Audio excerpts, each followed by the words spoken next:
today to join my ancestors. Promise me one thing. Anything, Andy? Teach the world gung-ho. Too many spirits die at the office door. I will, Andy. Gung-ho, friend. Gung-ho. Gung-ho had been our special greeting for many years. This one was to be our last.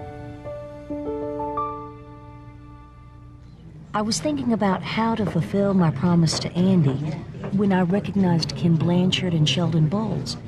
They'd been in town and scheduled a meeting with me to talk about our success at Walton Works. I'm sorry I missed our meeting earlier. It's been a bad day. Excuse me for bothering you, but I need your help. Oh, will you join us? Oh, thank you. Today you're part of fulfilling Peggy's promise to Andy Longclaw. You're about to see the story that Peggy told us. We're honored to be part of the gung-ho story. May your spirit come alive at your office door. Our story begins some years earlier. It's one of the greatest business turnaround stories ever. An idea called gung-ho.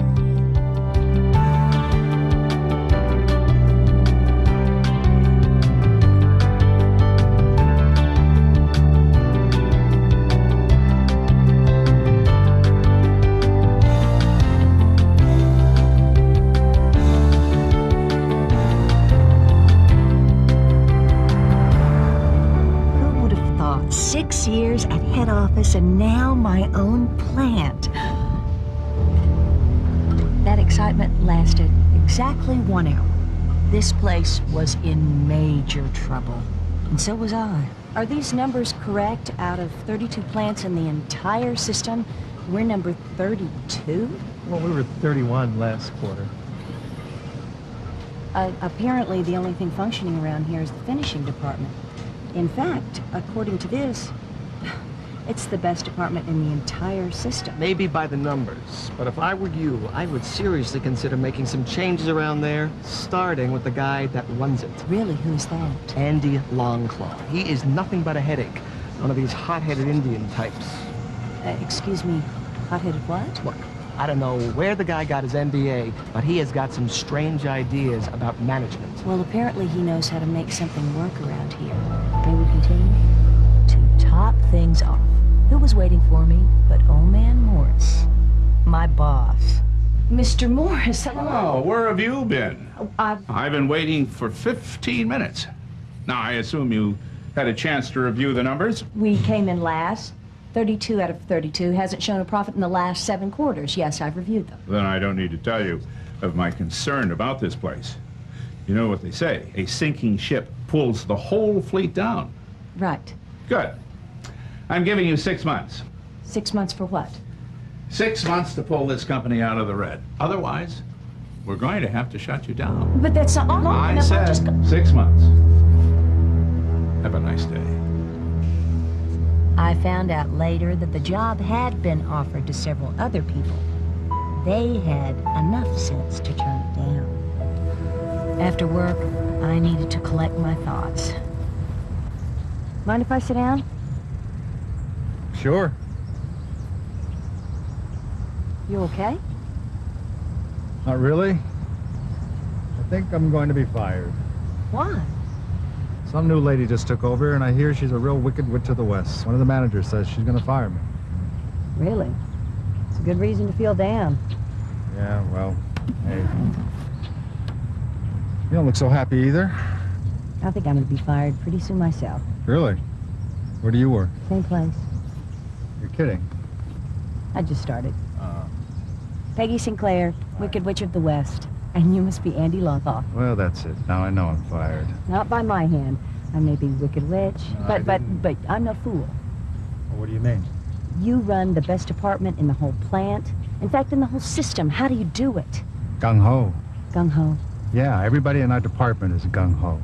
It means working together. I learned it from my grandfather. Can you teach me? Are you kidding me? The only thing I'm sure of is this place is in serious trouble. If you have an answer, I want to hear it. Well, maybe, but gung-ho isn't a quick fix. It took me 5 years to gung-ho my department. I know, but if it keeps this plant open, I want to know. All right. Let's try. At least we'll be able to say we did our best. Okay, so what's gung-ho? Spirit of the squirrel, way of the beaver, and gift of the goose. Huh? The 3 steps to gung-ho. Start with spirit of the squirrel. Meet me tomorrow after work. I'll show you then. Okay, Gung-ho, friend. gung-ho. I was a bit skeptical. So the next morning, I went in early to check out Andy's finishing department for myself. Wow. Can I help you? Yes, I'm Peggy Sinclair, the new plant manager. Oh, welcome to the finishing department, Miss Sinclair. I'm Bill Buckley. Nice to meet you. My pleasure. Would you like me to show you around? Please. It's so different from the rest of the plant. Yes, ma'am. We do things a little differently here. How so? Gung-ho, ma'am. We're all gung-ho. What is gung-ho? Well, that means we choose to enjoy each day and work hard to make it more productive than the last. Sounds good to me. Oh, that it is. Can I show you what I mean? Please. That afternoon, I met with Andy and his motorcycle. Hi there. Here. You'll need to wear this Where are we going? to learn spirit of the squirrel. Don't worry. I'm a very safe driver. If you'd have told me I'd been spending my second day as a plant manager on the back of a motorcycle, I'd have said you were crazy. We're here. It's wonderful. My grandfather let me here many years ago. Teach me gung-ho. It's time to discover spirit of the squirrel. You sit here and watch the squirrels. I'll sit under this tree over here and take a nap. A nap? I thought you were going to teach me spirit of the squirrel. Well, not exactly. You're gonna learn. I'm gonna nap. Tell me what you've learned when I wake up. I wasn't quite sure what squirrels had to tell me, but they were darn hard workers. You learn anything yet?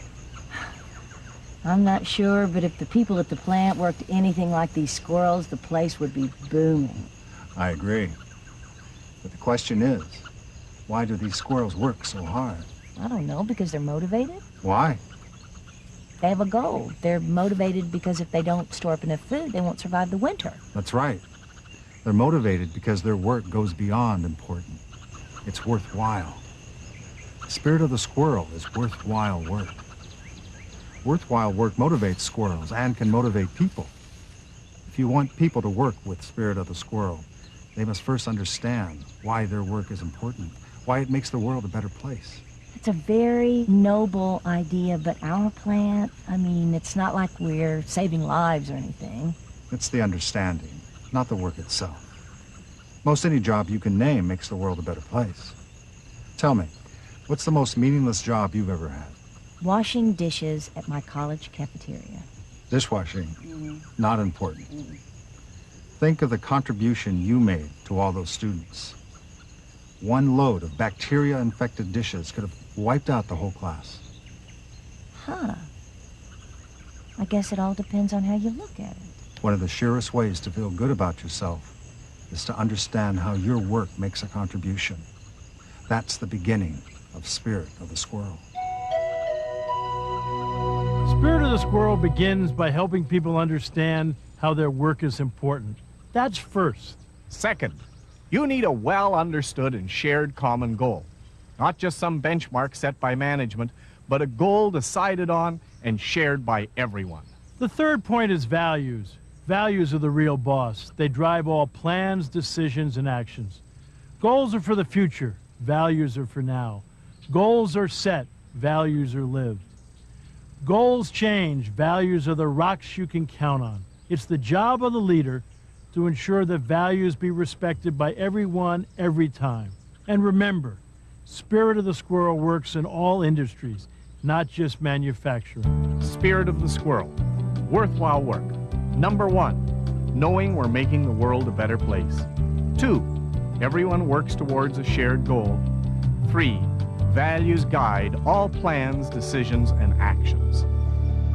I was so impressed by Spirit of the Squirrel that I put it to use first thing the next morning. I have a question for you. Why are we here? What's so important about what we do? What do you mean? I mean, if none of us showed up for work tomorrow, if we stopped putting out product, who would miss us? No, our customers would, I guess. Their customers and all the people who buy their customers' products. Exactly. So in our own little way, there are a lot of people who depend on us, who need us. Okay. So what's the point? The point is, what we do is important and worthwhile. We make the world a better place. Let me explain. I could tell from their faces that they thought I was crazy. So, what'd you think? I think the last thing this place needs right now is a lot of touchy-feely hoo-ha. Don't you think it's kind of, I don't know, uplifting to know that what we do here is important? We make parts for things. Who cares? Well, I think a lot of people would care if they just knew. Watch. How many of you know what we make here at this plant? Stuff. I don't know. Parts mostly. Well, what kind of parts? For farm equipment, I think. No big deal. Well, I think it is a big deal. Look, take the parts that we make for farm plows. I mean, our products make it possible for farmers to plow the field and, you know, have better crops. Yeah, I guess. Thanks to you, farmers are helping feed hungry people throughout the world. What good do you think that did? People feel good when they have some pride in what they do, when they know that their work is worthwhile. As the weeks passed, the spirit of the squirrel began to filter throughout the plant. People were talking not only about what was worthwhile about their work, but also about goals. Got an order for 2,000 of those 2-inch spindles, and they're due out by Friday. Can we do it? Friday? No way. Why not? We don't have the materials. Purchasing says they can get it for us by noon. Then we should be able to do it then, right? Okay, tell sales it's no problem. People also started talking about values and what we as a plant should value. Do you remember when Dan came down this morning and asked us about inventory? Don't you think it's time we started treating him with a little respect instead of always giving him a bad time? Look, it's nothing personal. It's just been harmless fun. You think Dan knows that? I don't think it's funny anymore. I think we need to start respecting him. I don't think Dan thinks it's funny. He's just doing his job. Can we start treating not only Dan, but everybody with respect? If we truly trust and respect each other, we need to seek out and listen to each other's opinions. We were making progress. Unfortunately, the clock was ticking. Then, I got a call from Old Man Morris. Yes, sir, there has been little improvement. You've just got to give us more time. Forget it. He was sticking hard to his 6-month deadline, which was now just 5 months away. Have a nice day yourself, sir. I tried to impress on Andy the urgency of the situation. Gung-ho isn't a quick fix. But what happens if we run out of time? Then at least we can walk away with our heads held high. Our heads held high, right. So when do I learn the next step? Well, Way of the Beaver comes with the first big rain. And when is that? One moment while I consult the rain spirit. The rain spirit? Willard Scott. Followed by Sandy the Weather Lady. Said last night there's an 80% chance of precipitation this weekend. I'll pick you up. Okay. Saturday morning, Andy picked me up for our next lesson. The Way of the Beaver. It's a little wet. So, where are we going? Oh, patience, my friend. Ready for a hike? I guess so. First, a motorcycle. Now, a trek through the forest primeval. I hope you're not planning on falling asleep on me this time. No, we have work to do. Come on, it's just ahead. Stop, here. Look, that's their lodge over there. You mean that pile of sticks? That's it. The entrance is underwater, so it's critical that they keep the water level high. Spirit of the squirrel. Exactly. But there's more going on here. Watch. The Way of the Beaver answers the question, who's in charge? Who's the boss beaver? Can you tell? Doesn't look like anyone's in charge. But if no one's in charge, then who tells each beaver what to do? I guess they all tell themselves. That's it. The Way of the Beaver means in control of achieving the goal. Each beaver is in control of their work. They decide how the work's going to be done without anyone bossing them around. And like Walton Works, too. Yes. If everybody has spirit of the squirrel, but management makes people do everything management's way, that organization won't be gung-ho. But don't people need someone to tell them what to do? I mean, you can't expect them to figure it out for themselves. That would be chaos. No, it won't. Not if they understand the goal, and we give them the information and the training they need. Our people lead teams, church groups, and even school boards. These are smart people. The way of the beaver means they don't have to check their brains at the door. When they come to work, they can bring their thoughts, feelings, needs, and dreams. What does management do? Managers make sure that everyone shares the same goals and values. They help choose the team and train them. And then once that's done, they have to let the people who do the work do the work. It's management's job to know where the plant's going. It's their team members' job to get them there. Consider another analogy, a sports team. It's the job of the leadership to define the playing field and the rules of the game. The coach decides who plays what position, but the coach has to get off the field so the players can move the ball. The way of the beaver also calls for sharing information so others can make good decisions. Also, you need to assign jobs that fit their abilities, but jobs that can offer a challenge. The way of the beaver, in control of achieving the goal. Number 1, a playing field with clearly marked territory. Number 2, thoughts, feelings, needs, and dreams are respected, listened to, and acted upon. 3rd, able but challenged. Way of the beaver meant getting managers to give up their most prized possessions, power and control. Since your people know the process better than any of us, what would happen if you let them decide how to meet the goals? Do you think you'd get better results? Well, it makes some sense, but, I don't know. Wanna try it? Oh, can you believe this? What is the matter with you guys? How many times do I have to show you how to do this? Sorry, guys. Tell me, if you don't mind me asking, is there any particular reason you do it that way? Well, it keeps our fingers clear. Well, it's faster that way, too. Show me. Sure. Look, this way, there's 2 steps. And the other way, there's 3. And on the 3rd one, you can't see your fingers, so you have to go slow to be careful. Huh. Maybe you're right. Way of the beaver, Vince. Over the next few weeks, the way of the beaver spread throughout the plant. At every level, I began seeing managers stepping back and letting their people go. On this upcoming project, I'm thinking of having you take over for me on quality control. You're out on the floor more than I am. Makes more sense for you to do it. I think I can handle it. Good. Jerry, I'm thinking of putting you in charge of inventory. What do you think? Are you up for it? Absolutely. We were making progress, everybody. but I decided it was time for a cold dose of reality. I've got some good news and some bad news. First, the bad news. Unless we can get this plant operating in the black in the next 3 months, head office is going to shut us down. They can't close us down that soon. Now, the good news. To keep this plant open, all we have to do is bring it up to par with the rest of the system. How? We're already doing it. Do you know we have the most productive department in the whole system right here? What are you talking about? When's the last time any of you took a tour of the finishing department? Well, like I said, it's kind of a mess. This place is nicer than my office. How'd you pull this off? Well, it took a while. When I first came here, they were miserable, and then I realized that nothing was going to change until I changed.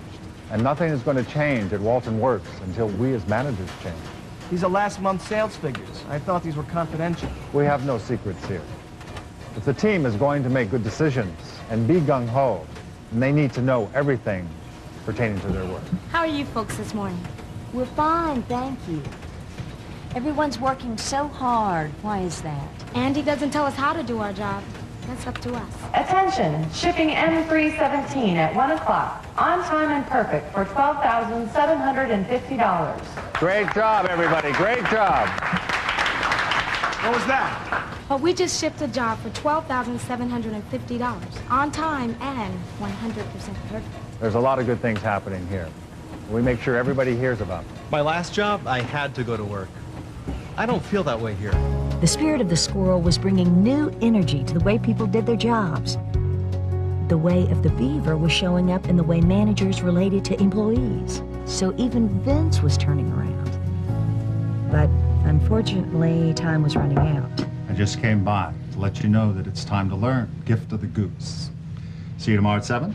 Good, because we're running out of time. The next morning, we drove 50 miles to a big marsh outside of town. I want you to know I haven't done this since high school. Well, you take the front. I'll do the steering. What a noise. Exactly. But here's the key question. Who are they honking at? I don't know at each other. Right. But what's the message? Well, they can't be warning each other of trouble. They're all honking at the same time.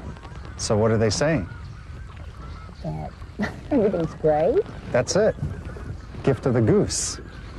Cheering each other on. And just listen to them. These geese fly thousands of miles every year, and they do it by cheering each other on every step of the way. They all honk, not just the leaders. So it doesn't have to be the managers cheering everyone else on. We can all cheer each other. Exactly. Gift of the Goose is for everybody, team members and managers. I mean, cheering generates enthusiasm. You're right. It's a point I forgot. Gift of the Goose is the spark that lights the fire. The spirit of the squirrel, worthwhile work, and way of the beaver, and control of achieving the goal come first. The three together is what a mission is all about.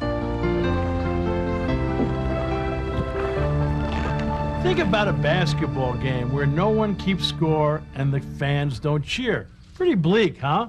Players need the enthusiasm of the crowd to keep them going, and people on the job are no different.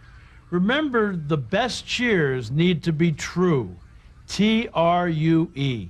Timely, responsive, unconditional, and enthusiastic. But what do you do if there's nothing to cheer about? First, you have to practice seeing the positive. That's tough to do if you believe your job is to look for things people are doing wrong. Second, you can always encourage team members. And that's a powerful cheer. It sends a message. You're good. I know you can do it. At a game, the crowd doesn't sit quietly in the stands until the team scores. They're cheering their team on all the time.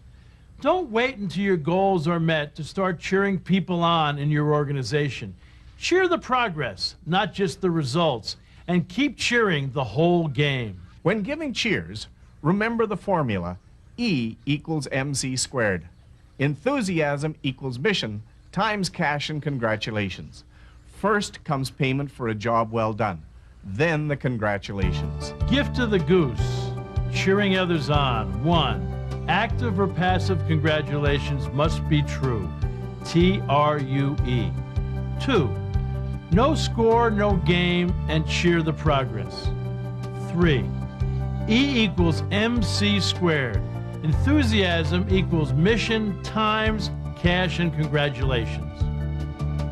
Gift of the Goose caught on. Before long, we were all cheering each other on. Of course, there are always a few that change slowly. Listen, Vince, you make an important contribution around here. Nobody knows the nuts and bolts better than you do. I appreciate you saying that. And I can't tell you exactly how to do your job. You've been here for years. You know your people far better than I do. True. And I know I can trust you to be honest with me. Thank you. So will you do something for me?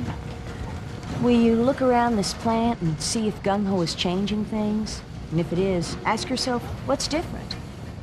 A manager can do more than push his teammates. He can motivate them. And you can too. That is all very well and good, but you know as well as I do it is going to take more than a few happy people to move this place into the black.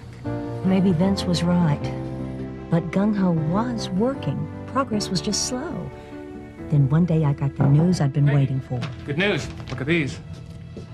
Great, the numbers are turning. Wait till I tell Andy.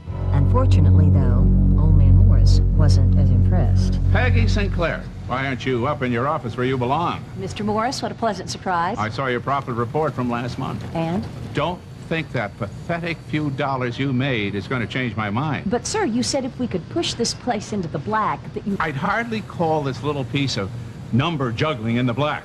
From where I stand, this place is still a sinking ship. But, sir... Give me one good reason why I shouldn't close this place down. I'll give you 3. And if you allow me to continue doing them for the next 3 years, you'll need a wheelbarrow to cart the money out of this place. They're simple. We've learned that what we do is worthwhile. It makes a difference. We understand and share our goals, and we let values guide our plans, decisions, and actions. Very noble. But the fact is, this place is hardly breaking even. Right now, I don't see a wheelbarrow in your future. What are you doing to change that? Our managers have stopped telling their people what to do and allow the team members to use their own knowledge and talent. And we're telling our team members when they do a good job. We both want that. It's motivating and it works. And beside, Mr. Morris, you made us a deal.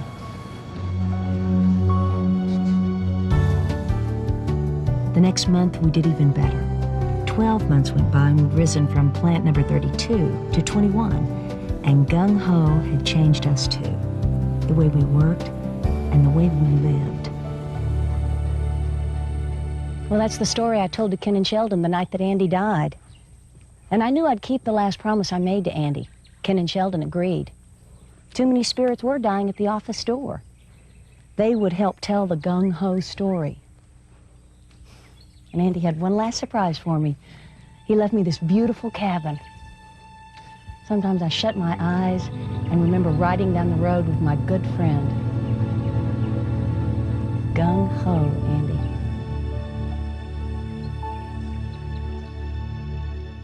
Spirit of the Squirrel, worthwhile work. It's discovering why your work is important, developing shared goals, and insisting that values guide everything you do. And the way of the beaver. Team members in control of achieving the goal. Managers defining the field, but then getting off the field and letting their team members score. Finally, the gift of the goose. Cheering each other on. Looking for the positive. Congratulations that are timely, responsive, unconditional, and enthusiastic. You're probably wondering if the story is true or not. The real question you should be asking is it true for you? Andy's secrets will work for any kind of organization, and they'll work for you, but it takes time. It's not a quick fix. It's a way of life. Gung-ho, friend. Gung-ho, friend.